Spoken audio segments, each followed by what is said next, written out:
प्रस्तुत करवा ब्रेड्र गोटे सुआदिया खाद्य।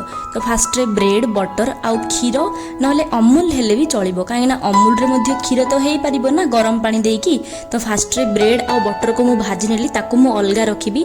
आउ गोटे मुझे सेयार करी ब्रेड आउ बटर ता सहित क्षीर देकी गोटे रेसिपी जोटा कि मुझे गरम कली पानी तापर मु अमूल को देदेवी जोटा कि मुझे प्रस्तुत करी क्षीर आउ किसी दरकार नहीं।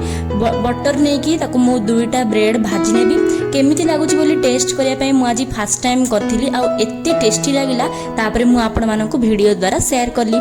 तो आपण माने कम टाइम भितर गोटे सुआदिया टेस्टी खाद्य बने की खातु एटा निश्चय बने की खाइबे आ कमेंट करी कहिबे केमिति लागिला।